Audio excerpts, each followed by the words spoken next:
माया की शाकलों से हाथ पैर गले सब बंधे हुए हैं। काम वासना क्रोध लोभ मोह मद मत्सर ये ऐसे मायावी द्वारपाल हैं कि आपको निकलने ही नहीं देंगे। अज्ञान का कारागार अंधकार युक्त, कैसे निकला जाए? श्री कृष्ण को हृदय में रखकर। पक्की बात, कृष्ण नाम और कृष्ण रूप में कोई अंतर नहीं। जो कृष्ण है वही कृष्ण नाम है। अगर जिह्वा से राधा राधा कृष्ण कृष्ण चल रहा है तो मानो प्रिया प्रीतम विराजमान है आपकी जिह्वा में। अतएव जीव इस भयंकर अविद्या माया रूपी कैद खाने से, विविध प्रकार की वासना की जंजीरों से, काम क्रोधादि मायावी द्वारपालों से बचकर अगर निकल सकता है तो एकमात्र प्रभु को हृदय में रखने पर, अर्थात स्मरण करने पर। अगर प्रभु का स्मरण है तो आप मुक्त हो जाएंगे। मुक्ति के लिए कोई अलग से वेदांत पढ़ने की जरूरत नहीं, अपने आप ज्ञान प्रकाशित हो जाएगा। प्रतिपल भगवद स्मरण, चित्त वृत्ति को रोककर बार बार नाम में लगाना, रूप में लगाना, लीला में लगाना, धाम चिंतन में लगाना। कोई मोक्ष के लिए प्रयास करने की जरूरत नहीं। अपने आप आपको अनुभव होगा कि जो परमार्थ का परम लाभ है वो प्रकाशित हो रहा है। दरवाजा खुला, वसुदेव जी लालजू को लेकर बाहर निकले तो डर रहे थे कहीं पहरेदार देख ले तो प्रहार कर देंगे, पर वहां देखा सब बेशुद्ध मूर्छावस्था को प्राप्त है। धीरे धीरे निकलकर बाहर आए, दबे पांव, कोई जान न जाए। अपराकृत परमानंद विग्रह प्रभु को बार बार ऐसे देखते हैं, हृदय से लगाए हुए आगे बढ़ रहे हैं। पद पद पर आनंद की उमगन हो रही वसुदेव जी के हृदय में। समझिए, जब कोई भगवद स्मरण परायण होता है तो प्रति कदम, प्रति श्वास, प्रति क्षण एक अद्भुत आनंद। अब प्राकृतिक उदाहरण तो बैठता ही नहीं, पर कई बार सत्संग में कहा, जैसे दूध को अग्नि पे चढ़ाओ तो उफान आती है, ऐसे आनंद की उफान हृदय में आती है जब मेरे प्रभु और उनका स्मरण और कहीं उनकी रूप की झलक, तब तो फिर ब्रह्मादिक के भोग शब विषम लागत ताई, नारायण ब्रज चंद की लगन लगी है जाए। अभिमान का भार उठाकर संसार पथ में चलते चलते पग पग पर दुख कष्ट संकट विपत्ति भोगते भोगते थक गए। अब छोड़ो, अपना भार श्री कृष्ण के ऊपर छोड़ो, श्री कृष्ण का चिंतन करो तो पग पग पर परमानंद की अनुभूति होगी। वसुदेव जी को अपार सुख हो रहा है। श्री कृष्ण को हृदय से लगाए हुए महामहिम ब्रज की तरफ चल पड़े। घोर अंधकारमयी रात्रि, धीरे धीरे बढ़ रहे हैं कि कहीं कोई मथुरावासी किसी कारण से बाहर निकले और देख ले तो अमंगल हो जाएगा।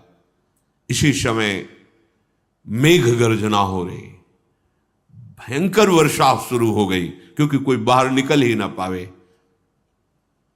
पैर की भी आहट नहीं, इसलिए मेघ गरज रहे हैं। अंधकारमयी रात्रि, किधर पैर रखे दिखाई ही नहीं दे रहा है। बीच बीच में बिजली चमक जाती है जिससे रास्ते का पता चलता है। जब वर्षा प्रारंभ हुई, वसुदेव जी ने अब कहां तक ऐसे छुपाएं, लगा कि नवजात लाला है, वर्षा में कुछ दुख पहुंच सकता है, ऐसा विचार कर रहे हैं। अचानक देख रहे हैं कि आसपास तो बूंदें गिर रही पर ऊपर बूंदें नहीं गिर रही। सोचा इस लाला का ही चमत्कार होगा, पर बात यह हुई कि 1000 फण फैलाकर भगवान शेष जी पीछे से फणों की छाया किए हुए, वसुदेव के अंग में ही एक बूंद नहीं पड़ रही, फिर लाला की तो बात जाने दो। ये अनंत देव भगवान शंकरषण है, जो भगवान का ही दूसरा स्वरूप है। पर अनादि सिद्ध ये दासत्व भाव से है। प्राण प्यारे प्रभु की सेवा सदैव इनका जीवन है।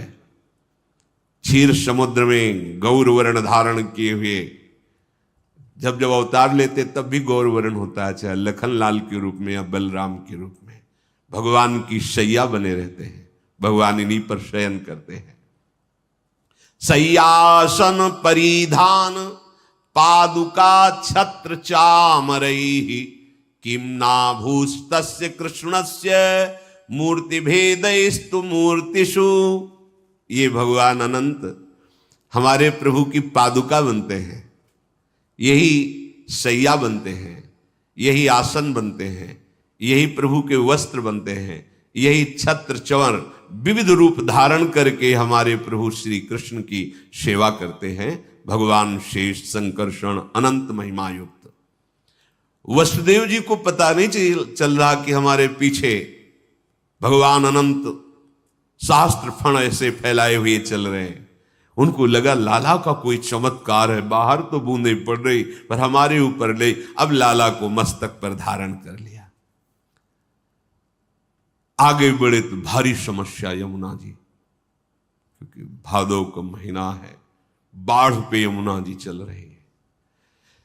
एक क्षण रुके, अब क्या करूं, क्योंकि अथाह यमुना जी, और यमुना जी पहले से अधिक उल्लसित होकर बड़ी ऊंची ऊंची तरंगे, कोलाहल मच गया। यमुना जी प्रीतम पधार रहे हैं, यमुना जी उल्लसित हो रहे। वसुदेव जी देख रहे सैकड़ों भंवरे, सैकड़ों तरंगे ऐसी उछल रही जो भय प्रदान कर रही। ऐसे छोटे लाला को लेकर कैसे पार हो पाऊंगा? अगर रुकता हूं तो लौटने में प्रातःकाल सूर्य उदय हो जाएगा, कैसे क्या करूं? लाला को सुरक्षित पहुंचा, चलो हम अपने प्राण दे देंगे, जब तक लाला को हम बचा पाएंगे उठाते चले जाएंगे। ऐसा भाव समझो। जब आप प्रभु प्राप्ति के लिए चलोगे तो ऐसा नहीं कि सहज मार्ग है आप निकल जाओगे, भयंकर बाधाएं खड़ी होती हैं। पर आपने यदि प्राण समर्पित कर दिया है तो कोई भी बाधा आपको परास्त नहीं कर सकती। जो इस भाव में रहता है कि मेरे प्रीतम सुखी हो और मुझे नरक मिल जाए, कोई परवाह नहीं। अगर प्रीतम को आनंद मिलता है कि मैं तड़पूं, कष्ट युक्त रहूं, तो वो कष्ट मेरे लिए हजारों सुख से बढ़कर है। वसुदेव जी ने निश्चय किया, अब ये जीवन प्रभु के लिए, क्या डरना। और यमुना जी में कदम रखा। यमुना जी और उल्लसित हो रही। प्रभु ने सोचा कि जब तक चरण स्पर्श नहीं होंगे इनका उल्लास बढ़ता जाएगा चरण स्पर्श के लिए। और जैसे जैसे वो जल में प्रवेश करते तैसे तैसे और ऊपर उठाते जा रहे हैं। प्रभु ने अपने चरण अभी प्रकट हुए बड़े कर दिए। यमुना जी जो ही चरण स्पर्श की नम्र हो गए, जल अपने आप घटने लगा। बस घुटनों घुटनों पूरी यमुना जी हो।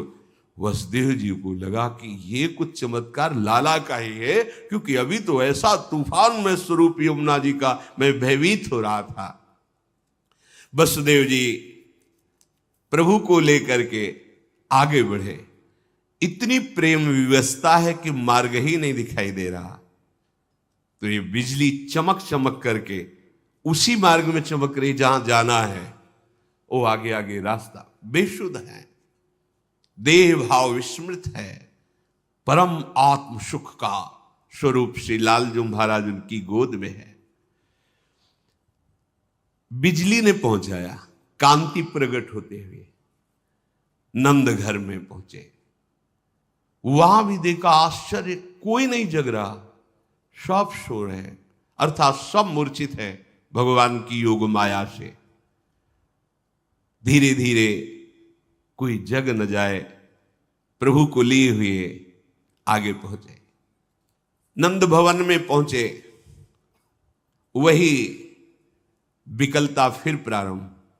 ऐसे सुंदर शिशु को यहां विराजमान करके इनको छोड़ के जा, पर चलो इनका सुख हो, इनका मंगल हो। तो जब शिशु को पधराया तो उनकी दृष्टि थी, आदेश हुआ था कि वहां कन्या प्रकट हुई, तो देखा कि पार्श्व में कन्या है।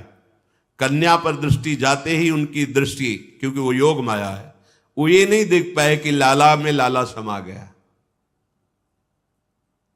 लाला पहले से विराजमान है यशोदा जी की पार्श्व में, और लाली, ये लाली योग माया है, और जो लाला है वो निकुंज से आए हुए लालजू महाराज। पर ये रहस्य वसुदेव जी ने भी नहीं जाना। कन्या को उठाया, फिर हृदय में दाह, क्योंकि प्रभु को छोड़कर जा रहे, हृदय में वियोग है, अब कब दर्शन होंगे आपके।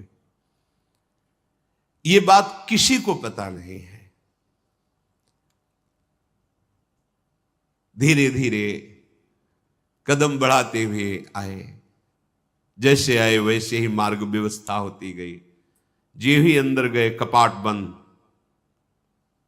हथकड़ी बेड़ी लग गई, कन्या गोद में, पहरेदार जग गए।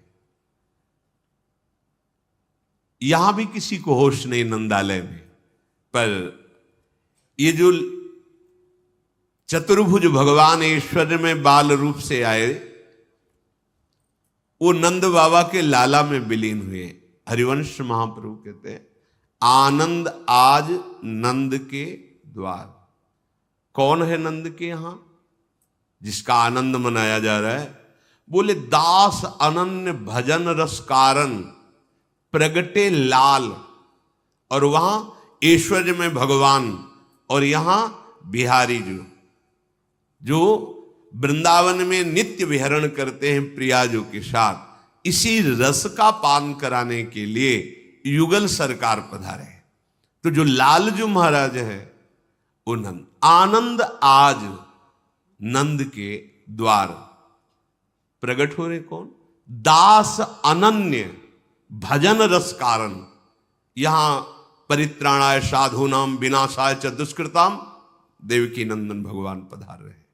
और ये प्रेमी जनों को प्रेम पान कराने के लिए दास अनन्य भजन रस कारण प्रगटे लाल मनो। इनके प्रकट होने का कारण क्या है? अनन्य प्रेमी रसिक जन, कोई सख्य भाव का, कोई गोपी भाव का, वात्सल्य भाव का, जो जिन मंजरी भाव का, किंकरी भाव का, सबको रसास्वादन कराने के लिए निकुंजाधिपति प्रभु वृंदावनेश्वर